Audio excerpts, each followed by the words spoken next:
दोस्तों, हम लोग आज से एनसीईआरटी सार संग्रह का पॉलिटी स्टार्ट करेंगे। ठीक है, भारतीय राज्य व्यवस्था का सेक्शन जो कि एनसीईआरटी सार संग्रह से है। इनसे काफ़ी क्वेश्चन पूछे जाते हैं, क्वेश्चन के फॉर्म में ही पूरा बुक करवाया गया है। तो इसको हम लोग कंप्लीट करेंगे, सारे सब्जेक्ट को, पॉलिटी, इकोनॉमी, ज्योग्राफी, सारे सब्जेक्ट जो भी हिस्ट्री का, एंशियंट, मिडाइवल और मॉडर्न है, सारे कर लेंगे। ठीक है, तो अभी हम लोग करेंगे भारतीय राज्य व्यवस्था मतलब इंडियन पॉलिटी। ठीक है, जो कि विभिन्न आईएएस या पीसीएस में भी क्वेश्चन पूछे जा चुके हैं, तो उस अनुसार ही इस बुक को तैयार किया गया है। तो सारे क्वेश्चन का इसमें संग्रह किया गया है। ठीक है, जो कि आगे आने वाले किसी भी पीसीएस या जनरल कंपटीशन के लिए भी काफ़ी महत्वपूर्ण रहेंगे। ठीक है दोस्तों, और जनरल में जैसे एसएससी, रेलवे, बैंकिंग या फिर बीएसएससी के थ्रू जो इंटर का एग्ज़ाम होता है, या इंटर लेवल का, या फिर ग्रेजुएट लेवल का, या फिर बिहार दरोगा, या फिर जो शिक्षक का एग्ज़ाम लिया जाता है विभिन्न स्टेट में भी, या फिर बीपीएससी के थ्रू जो टीचर्स के एग्ज़ाम लिए जाते हैं, उनके लिए भी काफ़ी महत्वपूर्ण रहेंगे, क्योंकि सामान्य अध्ययन से क्वेश्चन हर जगह पूछे जाते हैं। ठीक है, चलिए स्टार्ट करते हैं। ये इंडियन पॉलिटी, ये विभिन्न पार्ट में करेंगे। ठीक है, पार्ट 1, पार्ट मतलब कि लेक्चर 1, 2 कर करके। ठीक है, जो कि अवेलेबल रहेगा प्लेलिस्ट में, उसको जा करके आप लोग देख सकते हैं। ठीक है, चलिए स्टार्ट करते हैं। ये लेक्चर 1 है, स्टार्ट करते हैं। ये भारत का संवैधानिक विकास, कॉन्स्टिट्यूशनल डेवलपमेंट देखते हैं। ठीक है, चलिए स्टार्ट करते हैं। रेगुलेटिंग एक्ट 1773 द्वारा सर्वोच्च न्यायालय की स्थापना कहाँ की गई थी? तो कलकत्ता में 1774 ईस्वी में की गई थी। ठीक है, ध्यान रखेंगे कि रेगुलेटिंग एक्ट 1773 द्वारा सर्वोच्च न्यायालय की स्थापना कहाँ की गई थी? तो कलकत्ता में की गई थी 1774 में। ध्यान रखेंगे। नेक्स्ट क्वेश्चन देखते हैं। भारतीयों को भारत के प्रशासन में भाग लेने का अधिकार किस अधिनियम के द्वारा प्राप्त हुआ? तो चार्टर एक्ट 1833 के द्वारा प्राप्त हुआ था। भारत के प्रशासन में भाग लेने का अधिकार भारतीयों को किस चार्टर एक्ट में दिया गया था? तो 1833 के द्वारा दिया गया था। ठीक है, ध्यान रखेंगे। भारतीय विधान परिषद को बजट पर बहस करने की शक्ति किस अधिनियम के द्वारा प्राप्त हुई थी? तो भारत परिषद अधिनियम 1892 के द्वारा बजट पर बहस करने की शक्ति प्रदान की गई थी। ठीक है, भारतीय विधान परिषद को बजट पर बहस करने की शक्ति किस अधिनियम के द्वारा प्राप्त हुई थी? तो भारत परिषद अधिनियम 1892 के द्वारा प्राप्त हुई थी। काफी इंपॉर्टेंट क्वेश्चन है, ध्यान रखेंगे। नेक्स्ट क्वेश्चन देखते हैं। केंद्रीय विधानमंडल सर्वप्रथम किस अधिनियम के द्वारा द्विसदनीय या बाई कैमरल बनाया गया? तो किस अधिनियम के तहत केंद्रीय विधानमंडल को द्विसदनीय बनाया गया था? तो 1919 के भारत शासन अधिनियम के द्वारा ये केंद्रीय विधानमंडल को बाई कैमरल या द्विसदनीय बनाया गया था। ध्यान रखेंगे, काफी बार पूछा जाता है, और मतलब कि पूछे भी जा सकते हैं। केंद्रीय विधानमंडल सर्वप्रथम किस अधिनियम के द्वारा द्विसदनीय बनाया गया? तो 1919 के भारत शासन अधिनियम के द्वारा बनाया गया था। नेक्स्ट क्वेश्चन देखते हैं। भारत के राष्ट्रपति को अध्यादेश निर्गत करने की शक्ति मूलतः किस अधिनियम से प्रेरित है? तो जो भारत के राष्ट्रपति को अध्यादेश निर्गत करने की शक्ति मूलतः किस अधिनियम के तहत से प्रेरित है? तो भारत शासन अधिनियम 1935 से प्रेरित है। ध्यान रखेंगे, भारत शासन अधिनियम 1935 से प्रेरित है।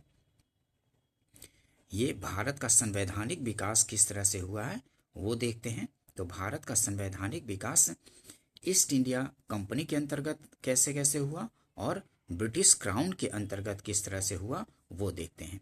ठीक है, तो ईस्ट इंडिया कंपनी के अंतर्गत रेगुलेटिंग एक्ट 1773 लाया 1773 लाया गया था। ठीक है, पिट्स इंडिया एक्ट 1784 लाया गया। चार्टर एक्ट 1793 लाया गया। चार्टर एक्ट 1813 लाया गया और चार्टर एक्ट 1833 लाया गया था और चार्टर एक्ट 1853 लाया गया था। ठीक है, चार्टर एक्ट 1833 फिर चार्टर एक्ट 1853। और ब्रिटिश क्राउन के अंतर्गत कौन कौन सा अधिनियम लाया गया था? ब्रिटिश क्राउन जब ये 1857 का विद्रोह हुआ था तो पूरे शासन व्यवस्था को ब्रिटिश क्राउन के अंतर्गत कंपनी को ले लिया गया था। ठीक है, और यहाँ की शासन व्यवस्था को, ठीक है, ब्रिटिश क्राउन के अंतर्गत तब भारत शासन अधिनियम लाया गया था 1858। ठीक है, भारत शासन अधिनियम 1858 लाया गया। फिर भारत परिषद अधिनियम 1861, फिर भारत परिषद अधिनियम 1892, फिर भारत परिषद अधिनियम 1909 और भारत परिषद अधिनियम 1919, फिर भारत शासन अधिनियम 1935 और भारतीय स्वतंत्रता अधिनियम 1947 लाया गया और इससे फिर भारत को स्वतंत्र कर दिया गया था। ठीक है, भारतीय स्वतंत्रता अधिनियम जो 1947 लाया गया था उसी के द्वारा भारत का विभाजन भी कर दिया गया था भारत और पाकिस्तान में, और इसको फिर स्वतंत्रता भी मिल गई थी इसी अधिनियम के तहत। ध्यान रखेंगे। नेक्स्ट क्वेश्चन देखते हैं, प्रांतों में द्वैत शासन व्यवस्था किस अधिनियम के द्वारा लागू की गई थी? ठीक है, तो प्रांतों में द्वैत शासन व्यवस्था डायरकी सिस्टम किस अधिनियम के द्वारा लाई गई थी? तो भारत शासन अधिनियम 1919 के द्वारा प्रांतों में द्वैत शासन व्यवस्था लाई गई थी। ध्यान रखेंगे, काफी बार पूछा जाता है। नेक्स्ट क्वेश्चन देखते हैं, ब्रिटिश भारत में किस अधिनियम में संघीय शासन का प्रावधान था? तो ब्रिटिश भारत में किस अधिनियम में संघीय शासन का प्रावधान था? तो भारत शासन अधिनियम 1935 में संघीय शासन का प्रावधान था। ध्यान रखेंगे। नेक्स्ट क्वेश्चन देखते हैं, अखिल भारतीय संघ स्थापित करने का प्रावधान किस अधिनियम में किया गया था? ठीक है, तो भारत शासन अधिनियम 1935 में किया गया था अखिल भारतीय संघ स्थापित करने का प्रावधान। ठीक है, अखिल भारतीय संघ स्थापित करने का प्रावधान किस अधिनियम में किया गया था? तो भारत शासन अधिनियम 1935 में किया गया था। ध्यान रखेंगे। नेक्स्ट देखते हैं, भारत के संविधान में केंद्र और राज्यों के मध्य किया गया शक्तियों का विभाजन भारत सरकार अधिनियम 1935 पर आधारित है। ठीक है, भारत के संविधान में केंद्र और राज्यों के मध्य किया गया शक्तियों का विभाजन भारत सरकार अधिनियम 1935 पर ही आधारित है। ध्यान रखेंगे, जो केंद्र और राज्यों के बीच शक्तियों का विभाजन किया गया है वो भारत सरकार अधिनियम 1935 पर ही आधारित है। इस चीज को ध्यान रखेंगे। नेक्स्ट क्वेश्चन देखते हैं, एक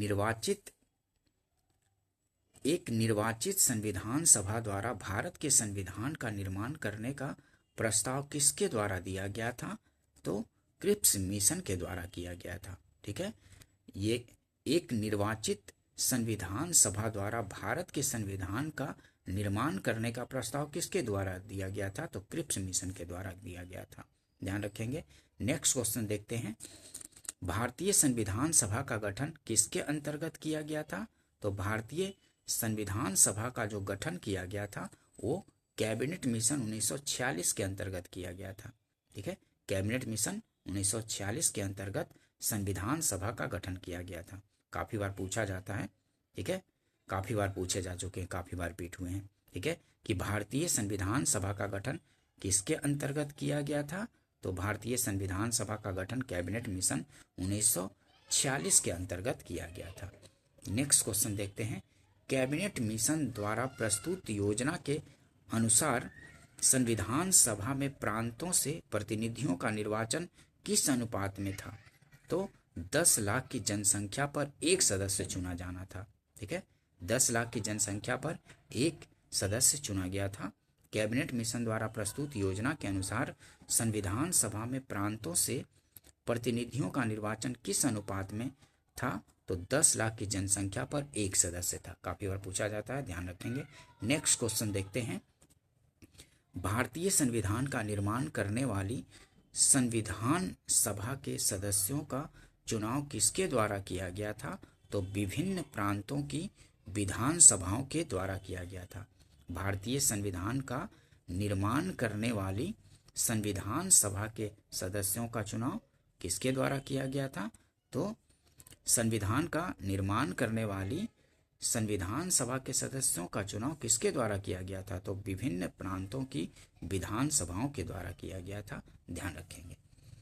नेक्स्ट क्वेश्चन देखते हैं, अंतरिम सरकार जो गठित की गई थी 1946 में, ठीक है, उसमें किस सदस्य को क्या विभाग दिया गया था उसके बारे में देखते हैं। 1946 में ये जो अंतरिम सरकार गठित की गई थी उसके बारे में है, देखते हैं। सदस्य और धारित विभाग, तो जवाहरलाल नेहरू को कौन सा विभाग दिया गया था? तो जवाहरलाल नेहरू के पास था राष्ट्रमंडल संबंध तथा विदेशी मामले थे। राष्ट्रमंडल संबंध तथा विदेशी मामले जवाहरलाल नेहरू के पास था। सरदार वल्लभ भाई पटेल के पास क्या क्या था? तो गृह, सूचना एवं प्रसारण विभाग था, ठीक है। सरदार वल्लभ भाई पटेल के पास गृह, सूचना और प्रसारण विभाग था। डॉक्टर राजेंद्र प्रसाद के पास क्या था? तो खाद्य एवं कृषि था। ध्यान रखेंगे कि खाद्य और कृषि डॉक्टर राजेंद्र प्रसाद के पास था। और जॉन मथाई के पास क्या था? तो जॉन मथाई के पास था उद्योग एवं नागरिक आपूर्ति विभाग था। जॉन मथाई के पास उद्योग एवं नागरिक आपूर्ति विभाग। और जगजीवन राम के पास था श्रम विभाग, ध्यान रखेंगे। जगजीवन राम के पास था श्रम विभाग। और सरदार बलदेव सिंह के पास था रक्षा विभाग, ठीक है। रक्षा विभाग किसके पास था? तो सरदार बलदेव सिंह के पास। और लियाकत अली खां के पास था वित्त विभाग, ये काफी बार पूछा जाता है। लियाकत अली खां के पास था वित्त विभाग। और सी राजगोपालाचारी के पास था शिक्षा एवं कला। सी राजगोपालाचारी के पास था शिक्षा एवं कला विभाग, ध्यान रखेंगे। नेक्स्ट क्वेश्चन देखते हैं, भारत शासन अधिनियम 1919 की समीक्षा करने के लिए वर्ष 1927 में साइमन कमीशन का गठन किया गया था, ठीक है। जो साइमन कमीशन का गठन 1927 में किया गया था, किस लिए किया गया था? तो भारत शासन अधिनियम जो 1919 लाया गया था उसी की समीक्षा करने के लिए वर्ष 1927 ईस्वी में साइमन कमीशन का गठन किया गया था, ध्यान रखेंगे दोस्तों। नेक्स्ट क्वेश्चन देखते हैं, काफी इंपॉर्टेंट बुक है। इससे मतलब कि सारे पीसीएस या फिर आईएएस में भी पूछे जा चुके क्वेश्चन का संग्रह किया गया है, ठीक है। क्वेश्चन के अनुसार ही पूरे बुक को बनाया गया है, तो उस अनुसार करते चलेंगे ताकि आगे आने वाले किसी भी पीसीएस या फिर जनरल कंपटीशन या आईएएस में भी काम आते हैं, ठीक है। उसी अनुसार किया गया है इसको। चलिए करते हैं। भारत की संविधान सभा की पहली बैठक कब हुई थी? तो भारत की संविधान सभा की पहली बैठक हुई थी 9 दिसंबर 1946 को। ध्यान रखेंगे कि भारत की संविधान सभा की पहली बैठक हुई थी 9 दिसंबर 1946 को। भारतीय संविधान का प्रथम प्रारूप first draft sir BN Rao द्वारा तैयार किया गया था। ये ध्यान रखेंगे कि भारतीय संविधान का प्रथम प्रारूप जो फर्स्ट ड्राफ्ट था सर BN राव द्वारा तैयार किया गया था, ठीक है। नेक्स्ट क्वेश्चन देखते हैं, संविधान सभा का अस्थायी अध्यक्ष परमानेंट चेयरमैन किसे चुना गया था? तो डॉक्टर राजेंद्र प्रसाद को संविधान सभा का अस्थायी अध्यक्ष चुना गया था, ठीक है, डॉक्टर राजेंद्र प्रसाद को। नेक्स्ट क्वेश्चन देखते हैं, संविधान सभा में पंडित नेहरू द्वारा उद्देश्य प्रस्ताव कब प्रस्तुत किया गया था? तो उद्देश्य प्रस्ताव कब प्रस्तुत किया गया था? तो 13 दिसंबर 1946 को प्रस्तुत किया गया था, ठीक है। संविधान सभा में पंडित नेहरू द्वारा उद्देश्य प्रस्ताव कब प्रस्तुत किया गया था? तो 13 दिसंबर 1946 को, ध्यान रखेंगे। नेक्स्ट क्वेश्चन देखते हैं, नेहरू द्वारा प्रस्तुत उद्देश्य प्रस्ताव संविधान सभा में कब स्वीकृत की गई? तो जो नेहरू द्वारा नेहरू जी द्वारा जो प्रस्तुत उद्देश्य प्रस्ताव था वो संविधान सभा में 22 जनवरी 1947 को स्वीकृत किया गया था। कब? तो 22 जनवरी 1947 को स्वीकृत किया गया था उद्देश्य प्रस्ताव को, जो नेहरू द्वारा प्रस्तुत की गई थी। ध्यान रखेंगे। नेक्स्ट क्वेश्चन देखते हैं। भारतीय संविधान के निर्माण काल में संविधान सभा के कुल कितने अधिवेशन हुए थे? तो 11 अधिवेशन हुए थे। ध्यान रखेंगे कि भारतीय संविधान के निर्माण काल में संविधान सभा के कुल कितने अधिवेशन हुए थे? तो 11 अधिवेशन हुए थे। भारतीय संविधान के निर्माण काल में संविधान सभा के कुल कितने अधिवेशन? तो 11 अधिवेशन। नेक्स्ट क्वेश्चन देखते हैं। भारतीय संविधान के निर्माण में संविधान सभा को कितना समय लगा था? तो भारतीय संविधान के निर्माण में संविधान सभा को 2 वर्ष 11 महीना और 18 दिन लगा था। ये डायरेक्ट क्वेश्चन पूछ दिया जाता है कि भारतीय संविधान के निर्माण में संविधान सभा को कितना समय लगा था? तो 2 वर्ष 11 महीना और 18 दिन लगा था। ध्यान रखेंगे। नेक्स्ट क्वेश्चन देखते हैं। भारतीय संविधान सभा के संवैधानिक सलाहकार कौन थे? तो भारतीय संविधान सभा के संवैधानिक सलाहकार जो थे सर BN राव थे। ठीक है, भारतीय संविधान सभा के संवैधानिक सलाहकार जो थे सर BN राव थे। ध्यान रखेंगे। नेक्स्ट क्वेश्चन देखते हैं। भारत की संविधान सभा में वर्तमान में राष्ट्रीय ध्वज को कब अपनाया गया? भारत की संविधान सभा ने वर्तमान रूप में राष्ट्रीय ध्वज को कब अपनाया? तो कब अपनाया था? तो 22 जुलाई 1947 को अपनाया था वर्तमान स्वरूप में। ध्यान रखेंगे कि भारत की संविधान सभा ने वर्तमान रूप में राष्ट्रीय ध्वज को कब अपनाया? तो 22 जुलाई 1947 को। एक क्वेश्चन भी काफी बार रिपीट होता है। ध्यान रखेंगे। संविधान सभा की प्रथम बैठक की अध्यक्षता किसने की थी? तो संविधान सभा की प्रथम बैठक की अध्यक्षता की थी डॉक्टर सच्चिदानंद सिन्हा ने की थी। ठीक है, जो कि अस्थायी अध्यक्ष थे संविधान सभा के। ठीक है, कौन थे? तो सच्चिदानंद सिन्हा। संविधान सभा की प्रथम बैठक की अध्यक्षता डॉक्टर सच्चिदानंद सिन्हा अस्थायी अध्यक्ष ने की थी। ठीक है, ध्यान रखेंगे। और फिर 11 दिसंबर 1946 को डॉक्टर राजेंद्र प्रसाद को संविधान सभा का अस्थायी अध्यक्ष बना दिया गया था। ये भी ध्यान रखेंगे। भारत का संविधान कब स्वीकार किया गया? तो भारत का संविधान 26 नवंबर 1949 को स्वीकार किया गया था। ठीक है, ध्यान रखेंगे कि भारत का संविधान कब स्वीकार किया गया? तो 26 नवंबर 1949 को स्वीकार किया गया था। नेक्स्ट क्वेश्चन देखते हैं। भारतीय संविधान पूर्णतः कब लागू हुआ? तो 26 जनवरी 1950 को पूर्णतः लागू कर दिया गया था भारतीय संविधान को। ठीक है, ध्यान रखेंगे कि भारतीय संविधान पूर्णतः कब लागू हुआ? तो 26 जनवरी 1950 को पूर्णतः लागू हुआ था भारतीय संविधान। नेक्स्ट देखते हैं संविधान सभा के बारे में देखते हैं, कॉन्स्टिट्यूएंट असेंबली के बारे में। ठीक है, संविधान सभा के बारे में 9 दिसंबर 1946 को संविधान सभा की प्रथम बैठक हुई, जिसमें डॉक्टर सच्चिदानंद सिन्हा को अस्थायी अध्यक्ष चुना गया था। ठीक है, 9 दिसंबर 1946 को संविधान सभा की प्रथम बैठक हुई, जिसमें डॉक्टर सच्चिदानंद सिन्हा को अस्थायी अध्यक्ष तथा 11 दिसंबर 1946 को डॉक्टर राजेंद्र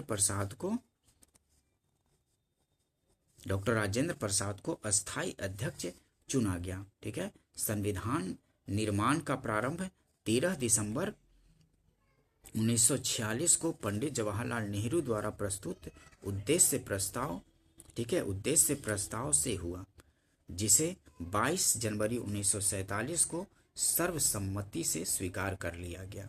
ठीक है, और 26 नवंबर 1949 को भारतीय संविधान अंगीकृत एडॉप्ट किया गया, जबकि 26 जनवरी 1950 को इसे पूर्णतः एग्जीक्यूट मतलब लागू किया गया। ठीक है, ध्यान रखेंगे इन डिटेल्स को, क्योंकि इससे भी क्वेश्चन बनते हैं कि 9 दिसंबर को जो संविधान सभा की प्रथम बैठक हुई थी उसमें डॉक्टर सच्चिदानंद सिन्हा को अस्थायी अध्यक्ष बनाया गया, और फिर 11 दिसंबर 1946 को जो बैठक हुई तो डॉक्टर राजेंद्र प्रसाद को अस्थायी अध्यक्ष चुन लिया गया, डॉक्टर राजेंद्र प्रसाद को। और संविधान निर्माण का प्रारंभ 13 दिसंबर 1946 को पंडित जवाहरलाल नेहरू द्वारा प्रस्तुत उद्देश्य प्रस्ताव ऑब्जेक्टिव रिजोल्यूशन से हुआ, जो 22 जनवरी 1947 को सर्वसम्मति से स्वीकार कर लिया गया, और फिर 26 नवंबर 1949 को भारतीय संविधान अंगीकृत किया गया, जबकि 26 जनवरी 1950 को इसे पूर्णतः लागू किया गया भारतीय संविधान को। ठीक है, नेक्स्ट क्वेश्चन देखते हैं। नेक्स्ट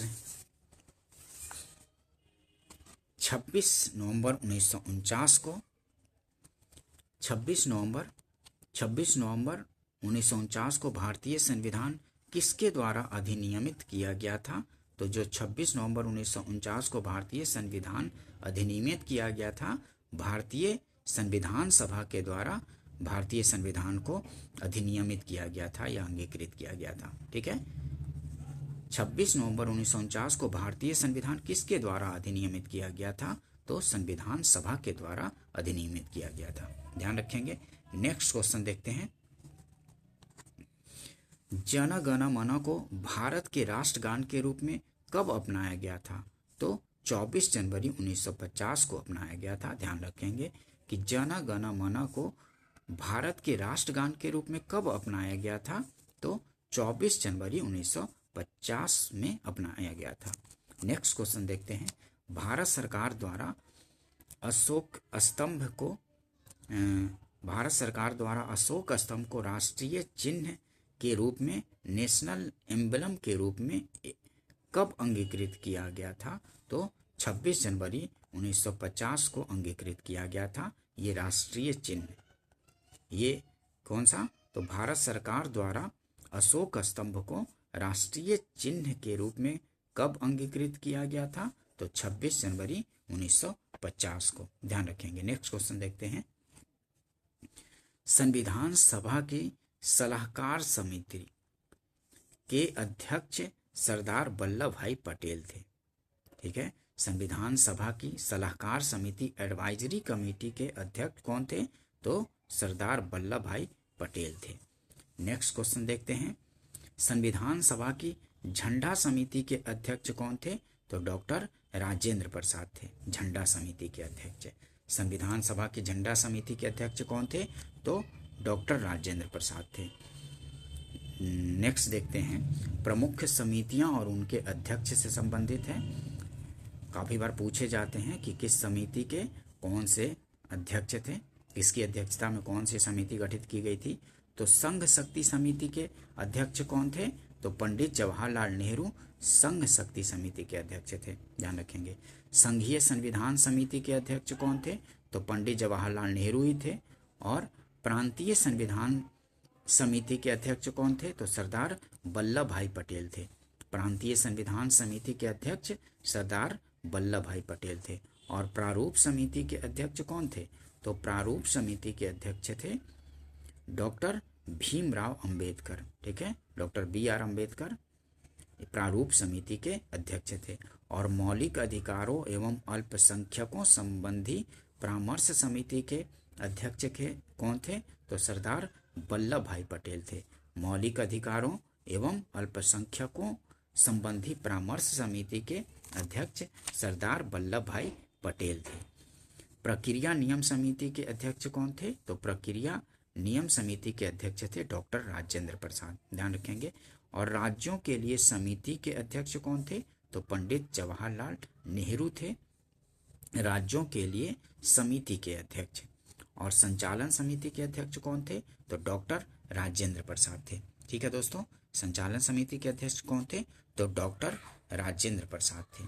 नेक्स्ट क्वेश्चन देखते हैं। संविधान सभा के कार्यों से संबंधित समिति के अध्यक्ष कौन थे? तो GV मावलंकर थे।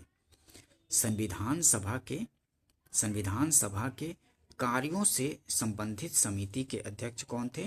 तो जीवी मावलंकर थे। गणेश वासुदेव मावलंकर इनको बोलते हैं। नेक्स्ट क्वेश्चन देखते हैं। डॉक्टर बी आर अंबेडकर की अध्यक्षता में संविधान सभा की प्रारूप समिति के 6 अन्य सदस्य, ये जो डॉक्टर अंबेडकर थे, डॉक्टर बी आर अंबेडकर, इनकी अध्यक्षता में संविधान सभा की प्रारूप समिति जो गठित की गई थी, प्रारूप समिति था, जिसमें इनमें 6 अन्य सदस्य कौन कौन थे? तो एक थे, कौन कौन थे तो देखते हैं। एन गोपाल स्वामी अयंगर थे, डॉक्टर के मुंशी, बी एल मित्र, बाद में इनके स्थान पर एन माधव राव आए बी एल मित्र के जगह पे, और फिर और कौन थे? तो अल्लादी कृष्ण स्वामी अय्यर थे, अल्लादी कृष्ण स्वामी अय्यर, सैयद मोहम्मद सादुल्ला थे, तथा डीपी खेतान थे। डीपी खेतान के जगह पे बाद में इनके स्थान पर टीटी कृष्णमाचारी थे। ठीक है, ये पूछा जाता है कि डॉक्टर बी आर अंबेडकर की अध्यक्षता में संविधान सभा की प्रारूप समिति जो गठित की गई थी, उनमें 6 अन्य सदस्य कौन थे? कुल टोटल 7 सदस्य हो गए, एक अध्यक्ष और 6 अन्य सदस्य थे। तो और कौन कौन थे? तो एन गोपाल स्वामी अयंगर, डॉक्टर के एम मुंशी, बी एल मित्र, बाद में इनके स्थान पर एन माधव राव आए, और फिर अल्लादी कृष्ण स्वामी अय्यर थे, और सैयद मोहम्मद सादुल्ला तथा डीपी खेतान, बाद में डीपी खेतान के स्थान पर टीटी कृष्णमाचारी आए थे। ठीक है, ध्यान रखेंगे डिटेल्स को। नेक्स्ट क्वेश्चन देखते हैं। संविधान सभा ने डॉक्टर बी आर अंबेडकर की अध्यक्षता में प्रारूप समिति का गठन कब किया था? तो 29 अगस्त 1947 को किया था प्रारूप समिति का गठन। संविधान सभा ने doctor B R Ambedkar, doctor Bhimrao Ambedkar की अध्यक्षता में प्रारूप समिति का गठन कब किया था? तो 29 अगस्त 1947 को किया था। नेक्स्ट क्वेश्चन देखते हैं। डॉक्टर बी आर अंबेडकर का संविधान सभा में निर्वाचन किस प्रेसिडेंसी से हुआ था? तो बम्बई प्रेसिडेंसी 1947 से 50, पहले बंगाल प्रेसिडेंसी से 1946-47। ये पहले बंगाल प्रेसिडेंसी से चुन के आते थे, लेकिन बाद में बम्बई प्रेसिडेंसी से 1947 से 50 तक चुने गए थे। तो ये बोल रहा है कि डॉक्टर बी आर अंबेडकर का संविधान सभा में निर्वाचन किस प्रेसिडेंसी से हुआ था? तो बम्बई प्रेसिडेंसी 1947 से 50। ठीक है, ध्यान रखेंगे। नेक्स्ट क्वेश्चन देखते हैं। भारत का संविधान, देखिए, भारत का संविधान मूलतः 2 भाषाओं, हिंदी तथा अंग्रेजी में लिखा गया था। ठीक है, भारत का जो संविधान था मूलतः 2 भाषाओं, हिंदी तथा अंग्रेजी में लिखा गया था, और सभी सदस्यों ने इन दोनों प्रतियों पर हस्ताक्षर किए थे। ठीक है, क्या बोल रहा है कि भारत का संविधान मूलतः 2 भाषाओं, हिंदी और अंग्रेजी में लिखा गया था, और सभी सदस्यों ने इन दोनों प्रतियों पर हस्ताक्षर किए थे। ध्यान रखेंगे। नेक्स्ट क्वेश्चन देखते हैं। ये संविधान के विभिन्न प्रावधान व उनके स्रोत से संबंधित देखते हैं कि संविधान के विभिन्न प्रावधान व उनके स्रोत। ठीक है, various provisions of the constitution and their sources से संबंधित क्वेश्चन देखेंगे। ठीक है, कि कौन से प्रावधान कहाँ से लिए गए हैं, कहाँ से एडॉप्ट किए गए हैं, इनके बारे में देखेंगे। ठीक है, भारतीय संविधान में मौलिक कर्तव्यों, फंडामेंटल ड्यूटीज का विचार किस देश के संविधान से लिया गया है? तो रूस के संविधान से लिया गया है मौलिक कर्तव्यों का प्रावधान। ठीक है, भारतीय संविधान में मौलिक कर्तव्यों का विचार किस देश के संविधान से लिया गया है? तो रूस के संविधान से लिया गया है। ध्यान रखेंगे। नेक्स्ट क्वेश्चन देखते हैं। भारतीय संविधान में राज्य के नीति निर्देशक तत्वों, directive principle of a state policy की संकल्पना किस देश के संविधान से अभिप्रेत है? तो आयरलैंड के संविधान से अभिप्रेत है। ठीक है, भारतीय संविधान में राज्य के नीति निर्देशक तत्वों directive principle of state policy की संकल्पना किस देश के संविधान से अभिप्रेत है? तो आयरलैंड के संविधान से लिया गया है नीति निर्देशक सिद्धांत। और नेक्स्ट क्वेश्चन देखते हैं, भारतीय संविधान की प्रस्तावना में सम्मिलित स्वतंत्रता, समानता एवं बंधुत्व का सिद्धांत principle of liberty, equality and fraternity किस देश से लिया गया है? तो फ्रांस से लिया गया है। ठीक है, स्वतंत्रता, समानता एवं बंधुत्व का सिद्धांत किस देश से लिया गया है? तो फ्रांस से लिया गया है, ध्यान रखेंगे। भारतीय संविधान की प्रस्तावना में सम्मिलित स्वतंत्रता, समानता एवं बंधुत्व का सिद्धांत principle of liberty, equality and fraternity किस देश से लिया गया है? तो फ्रांस से लिया गया है, काफी बार पूछे जाते हैं, ध्यान रखेंगे। नेक्स्ट क्वेश्चन देखते हैं, भारत में न्यायिक पुनर्विलोकन, जुडिशियल रिव्यू की संकल्पना किस देश के संविधान से ली गई है? तो संयुक्त राज्य अमेरिका से ली गई है। ध्यान रखेंगे कि न्यायिक पुनर्विलोकन कहाँ से लिया गया है भारतीय संविधान में? तो संयुक्त राज्य अमेरिका से लिया गया है। नेक्स्ट क्वेश्चन देखते हैं, भारतीय संविधान एक विशेष संविधान सभा द्वारा निर्मित एवं लिखित संविधान है। इस दृष्टिकोण से भारतीय संविधान अमेरिकी संविधान के समतुल्य है। ठीक है, ये भारतीय संविधान जो है अमेरिकी संविधान के समतुल्य है, क्योंकि अमेरिका का संविधान भी लिखित है और भारतीय संविधान भी लिखित है। ठीक है, भारतीय संविधान एक विशेष संविधान सभा द्वारा निर्मित एवं लिखित संविधान है। इस दृष्टिकोण से भारतीय संविधान अमेरिकी संविधान के समतुल्य है, ध्यान रखेंगे, क्योंकि भारतीय संविधान भी लिखित है और अमेरिकी संविधान भी लिखित है। नेक्स्ट क्वेश्चन देखते हैं, भारतीय संविधान में संवैधानिक संशोधन कॉन्स्टिट्यूशनल अमेंडमेंट का प्रावधान किस देश से लिया गया है? तो दक्षिण अफ्रीका से लिया गया है संवैधानिक संशोधन का प्रावधान। ठीक है, भारतीय संविधान में संवैधानिक संशोधन कॉन्स्टिट्यूशनल अमेंडमेंट का प्रावधान किस देश से लिया गया है? तो दक्षिण अफ्रीका के संविधान से लिया गया है, ध्यान रखेंगे दोस्तों। नेक्स्ट क्वेश्चन देखते हैं, भारत के संविधान में सम्मिलित आपातकालीन उपबंध इमरजेंसी प्रोविजंस किस देश के संविधान से प्रेरित है? तो जर्मनी के वाइमर संविधान से प्रेरित है आपातकालीन उपबंध। ठीक है, इमरजेंसी प्रोविजन भारतीय संविधान में सम्मिलित किया गया है। ठीक है, ध्यान रखेंगे कि भारत के संविधान में सम्मिलित आपातकालीन उपबंध इमरजेंसी प्रोविजंस किस देश के संविधान से प्रेरित है? तो जर्मनी के वाइमर संविधान से अभिप्रेरित है। ठीक है, प्रेरित है। नेक्स्ट क्वेश्चन देखते हैं, शक्तिशाली केंद्र के साथ भारत की संघात्मक व्यवस्था फेडरल सिस्टम किस देश के संविधान से प्रेरित है? तो कनाडा के संविधान से संघात्मक व्यवस्था फेडरल सिस्टम की संकल्पना ली गई है। ठीक है, शक्तिशाली केंद्र के साथ, ठीक है, शक्तिशाली केंद्र के साथ भारत की संघात्मक व्यवस्था फेडरल सिस्टम किस देश के संविधान से प्रेरित है? तो कनाडा के संविधान से प्रेरित है, ध्यान रखेंगे। नेक्स्ट क्वेश्चन देखते हैं, भारत के संविधान में सम्मिलित समवर्ती सूची किस देश से ली गई है? तो समवर्ती सूची ऑस्ट्रेलिया के संविधान से ली गई है। ठीक है, ध्यान रखेंगे। भारत के संविधान में सम्मिलित समवर्ती सूची कंकरेंट लिस्ट किस देश से ली गई है? तो ऑस्ट्रेलिया के संविधान से ली गई है। नेक्स्ट क्वेश्चन देखते हैं, भारतीय संविधान में निहित विधि द्वारा स्थापित प्रक्रिया प्रोसीजर एस्टेब्लिश बाय लॉ किस देश के संविधान से ग्रहण की गई है? तो जापान के संविधान से ग्रहण की गई है विधि द्वारा स्थापित प्रक्रिया। ठीक है, भारतीय संविधान में निहित विधि द्वारा स्थापित प्रक्रिया प्रोसीजर एस्टेब्लिश्ड बाय लॉ किस देश के संविधान से ग्रहण की गई है? तो जापान के संविधान से ग्रहण की गई है, ध्यान रखेंगे। नेक्स्ट क्वेश्चन देखते हैं,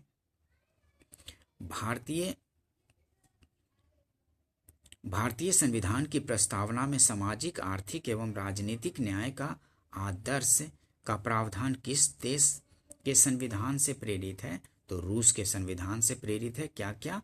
तो भारतीय संविधान की प्रस्तावना में सामाजिक, आर्थिक एवं राजनीतिक न्याय का आदर्श का प्रावधान किस देश के संविधान से प्रेरित है? तो रूस के संविधान से प्रेरित है। ठीक है, ध्यान रखेंगे। नेक्स्ट क्वेश्चन देखते हैं, भारतीय संविधान में संसदीय विशेषाधिकार पार्लियामेंट्री प्रिविलेजेस की संकल्पना किस देश के संविधान पर आधारित है? तो ब्रिटेन के संविधान पर आधारित है संसदीय विशेषाधिकार।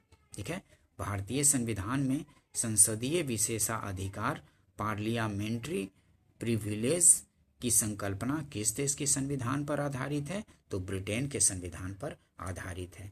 ठीक है, संसदीय विशेषाधिकार ब्रिटेन के संविधान से। नेक्स्ट क्वेश्चन देखते हैं,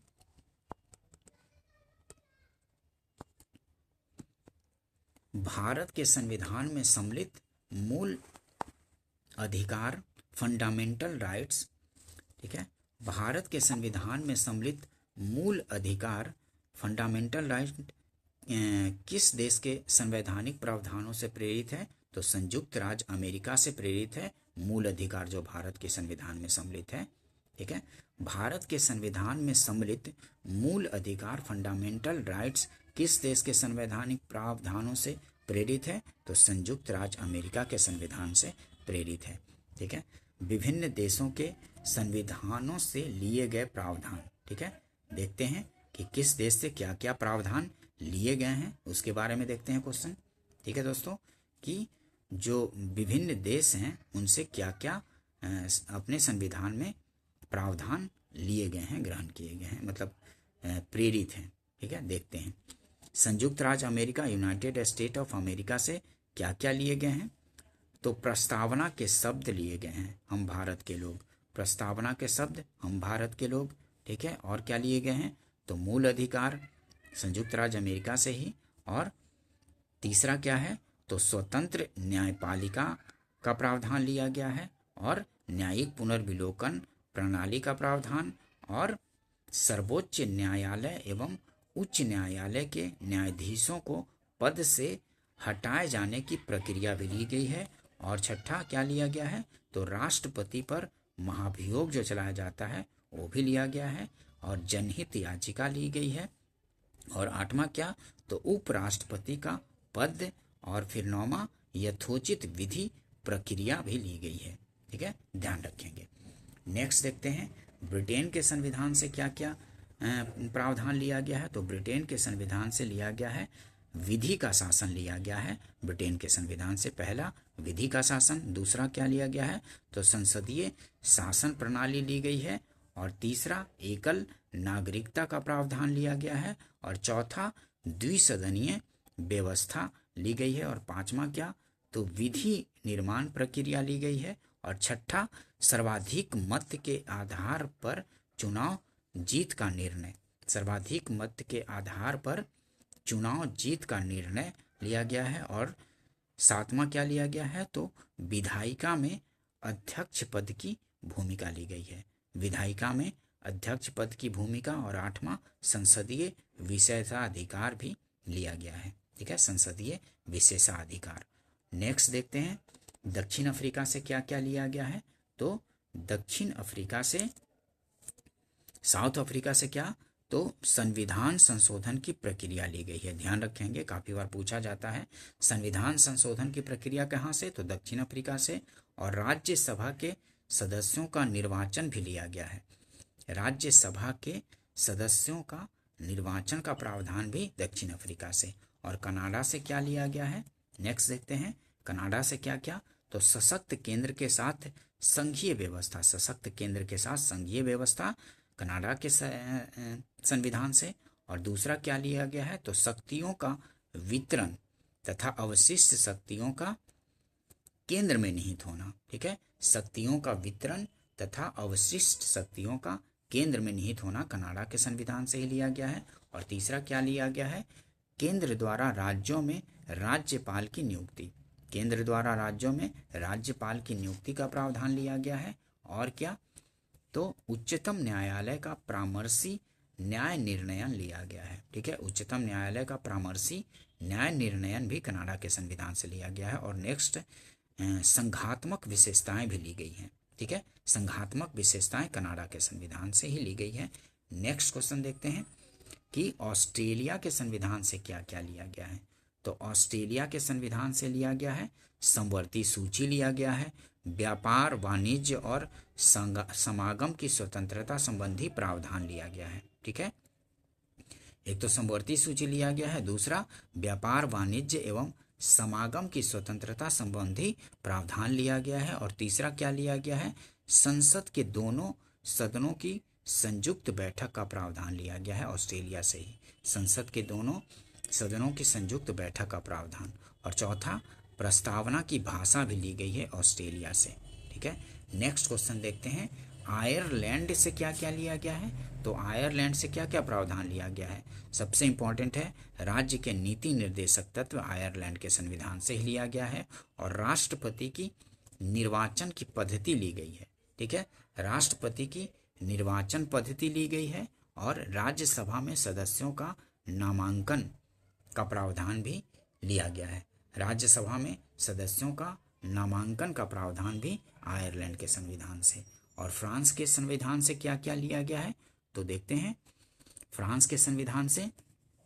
तो फ्रांस से लिया गया है गणतंत्रात्मक व्यवस्था, गणतंत्रात्मक व्यवस्था फ्रांस से, और स्वतंत्रता, समानता एवं बंधुत्व का सिद्धांत भी फ्रांस से लिया गया है। ठीक है, और नेक्स्ट रूस से क्या लिया गया है, रूस से मूल कर्तव्य, जो उस समय सोवियत संघ था ना, तो रूस से क्या मूल कर्तव्य, प्रस्तावना में सामाजिक, आर्थिक और राजनीतिक न्याय का आदर्श लिया गया है। ठीक है, प्रस्तावना में सामाजिक, आर्थिक एवं राजनीतिक न्याय का आदर्श। और जर्मनी के संविधान से क्या क्या लिया गया है, तो जर्मनी से आपातकाल के समय मूल अधिकारों का स्थगन। ठीक है, आपातकाल के समय मूल अधिकारों का स्थगन, ये जर्मनी से लिया गया है, ध्यान रखेंगे, काफी बार पूछा जाता है। और जापान से क्या लिया गया है, तो जापान से लिया गया है विधि द्वारा स्थापित प्रक्रिया लिया गया है। ठीक है, जापान से क्या लिया गया है, तो विधि द्वारा स्थापित प्रक्रिया लिया गया है। ठीक है, नेक्स्ट क्वेश्चन देखते हैं कि भारतीय संविधान में विधि निर्माण प्रक्रिया ब्रिटेन से, भारतीय संविधान में विधि निर्माण प्रक्रिया ब्रिटेन से, जबकि विधि द्वारा स्थापित प्रक्रिया जापान से ली गई है। ठीक है, विधि द्वारा स्थापित प्रक्रिया जापान से ली गई है। ध्यान रखेंगे कि भारतीय संविधान में विधि निर्माण प्रक्रिया किससे, तो ब्रिटेन से। भारतीय संविधान में विधि निर्माण प्रक्रिया ब्रिटेन से, जबकि विधि द्वारा स्थापित प्रक्रिया जापान से ली गई है। ठीक है, ध्यान रखेंगे। नेक्स्ट क्वेश्चन देखते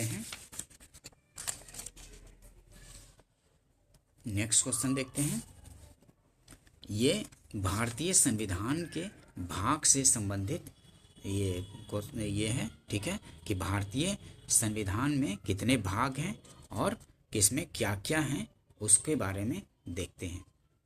ठीक है, भारतीय संविधान के भाग, पार्ट्स ऑफ इंडियन कॉन्स्टिट्यूशन। ठीक है, भारतीय संविधान में कितने भाग हैं, तो 22 भाग हैं, और 22 भाग में क्या क्या प्रावधान है वो देखते हैं। ठीक है, भारतीय संविधान में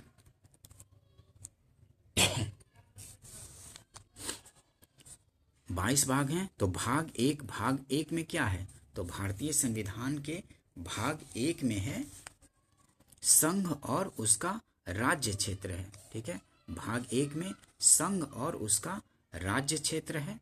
ठीक है, अनुच्छेद 1 से उससे संबंधित अनुच्छेद क्या है, तो अनुच्छेद 1 से 4 तक है। ठीक है, अनुच्छेद 1 से 4 तक। और भाग 2 में क्या है, तो भाग 2 में नागरिकता है। ठीक है, भाग 2 में नागरिकता है, अनुच्छेद 5 से 11 अनुच्छेद तक है। ठीक है, 5 से 11 अनुच्छेद तक भाग 2 में नागरिकता है, अनुच्छेद 5 से 11 तक। और भाग 3 है मूल अधिकार है, मूल अधिकार फंडामेंटल राइट है भाग 3 में। ठीक है, कितने से कितने अनुच्छेद तक मूल अधिकार है, तो अनुच्छेद 12 से 35 तक है मूल अधिकार। ठीक है, ध्यान रखेंगे कि मूल अधिकार कितना है, 12 से 35 तक दिया गया है। ठीक है, और भाग भाग 4 में क्या है, तो भाग 4 में राज्य के नीति निर्देशक तत्व है, directive principle of state policy है। ठीक है, भाग 4 में राज्य के नीति निर्देशक तत्व दिए गए हैं। ये कहाँ से कहाँ तक है, तो अनुच्छेद 36 से 51 तक है। ठीक है, अनुच्छेद 36 से 51 तक है राज्य के नीति निर्देशक तत्व अनुच्छेद 36 से 51 तक है। काफी बार पूछे जाते हैं तो ध्यान रखेंगे। और भाग 4 क या 4A, ठीक है, भाग 4 क या 4A या 4 क, इसमें है मूल कर्तव्य है, फंडामेंटल ड्यूटीज है। ठीक है, मूल कर्तव्य किसमें है, तो भाग 4A या भाग 4 क में है। ये किस अनुच्छेद में है, तो 51A या 51 क में है। ठीक है, 51A या 51 क में है। मूल कर्तव्य जो है किसमें है, तो 51A या 51 क में है। और ये भाग किसमें है, तो 4 क या 4A में है। और भाग 5 में क्या है, तो भाग 5 में है संघ, यूनियन है, द यूनियन। भाग 5 में संघ है। ठीक है, ये अनुच्छेद कहाँ से कहाँ तक है संघ, तो संघ का अनुच्छेद है 52 से 151 तक। ठीक है, द यूनियन का अनुच्छेद है 52 से 151 तक अनुच्छेद है। और भाग 6 में क्या है, तो भाग 6 में राज्य है, स्टेट है। ठीक है, भाग 6 में राज्य का वर्णन है। ठीक है, भाग 6 में राज्य का वर्णन है। इसमें कितने अनुच्छेद तक राज्य हैं, तो अनुच्छेद 152 से अनुच्छेद 237 तक है। अनुच्छेद 152 से 237 तक है, इसमें राज्य का प्रावधान किया गया है। ठीक है, और भाग 7 में क्या है, तो भाग 7 में है पहली अनुसूची के भाग ख के राज्य संविधान 7वें संविधान संशोधन अधिनियम के द्वारा निश्चित। ठीक है, इसमें क्या है, ये 7वां भाग निश्चित कर दिया गया है। ठीक है, 7वां जो भाग है पहली अनुसूची के भाग ख के पहली अनुसूची के भाग ख के राज्य संविधान 7वें संविधान संशोधन अधिनियम 1956 के द्वारा निश्चित कर दिया गया है। ठीक है, ये निश्चित हो गया है 7वां भाग। 200 अनुच्छेद 238 था, इसमें ये निश्चित है। अब भाग 8 में देखते हैं।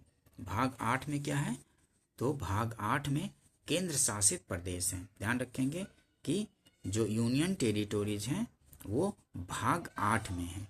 ध्यान रखेंगे कि भाग 8 में क्या है, तो द यूनियन टेरिटोरीज या केंद्र शासित प्रदेशों का प्रावधान भाग 8 में किया गया है।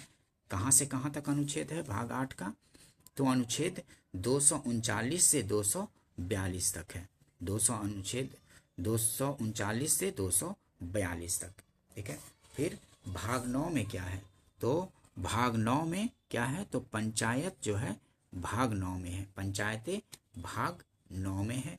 ये कहाँ से कहाँ तक अनुच्छेद है, तो 243 से 243 न तक है। ठीक है, 243 से 243 न तक है पंचायतों का प्रावधान।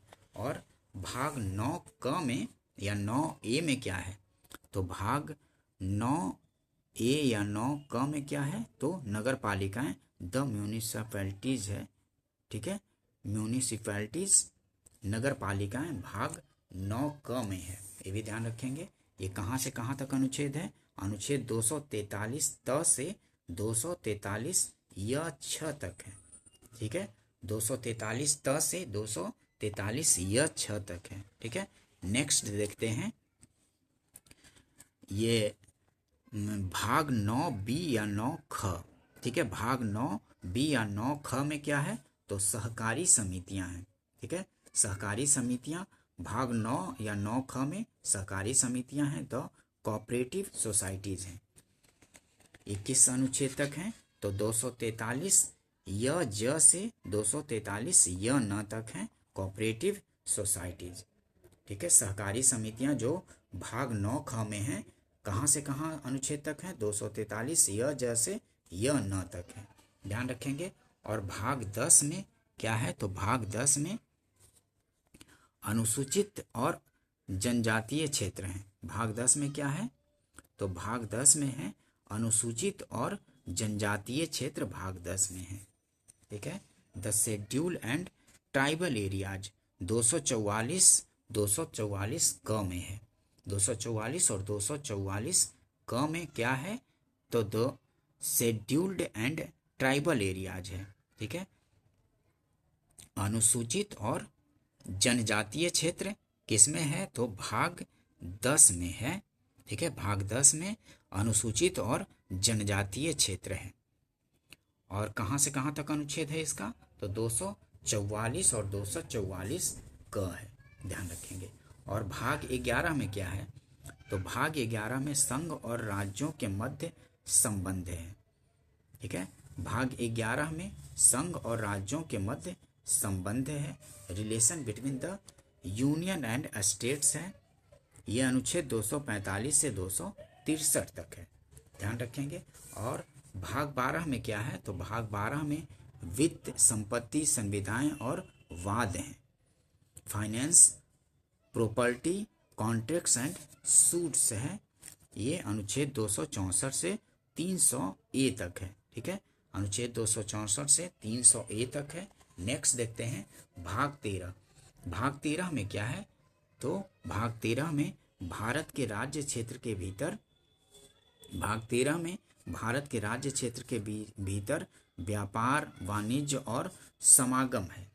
और किस अनुच्छेद तक है, तो 301 से 307 तक है। ठीक है, अनुच्छेद 301 से 307 तक है। इसमें भाग 13 में भारत के राज्य क्षेत्र के भीतर व्यापार, वाणिज्य एवं समागम अनुच्छेद 301 से 307 तक है, ध्यान रखेंगे। नेक्स्ट क्वेश्चन देखते हैं, ये भाग 14 में क्या है। ठीक है, तो भाग 14 में संघ और राज्यों के अधीन सेवाएं हैं। संघ और राज्यों के अधीन सेवाएं भाग 14 में है। Services under the union and the states, और किस अनुच्छेद में है, तो अनुच्छेद 308 से 323 तक है। ठीक है, ध्यान रखेंगे। और भाग 14 ए में क्या है, तो भाग 14 ए में है, भाग 14 ए में अधिकरण है, ट्रिब्यूनल्स जो हैं भाग 14 ए में है। ठीक है।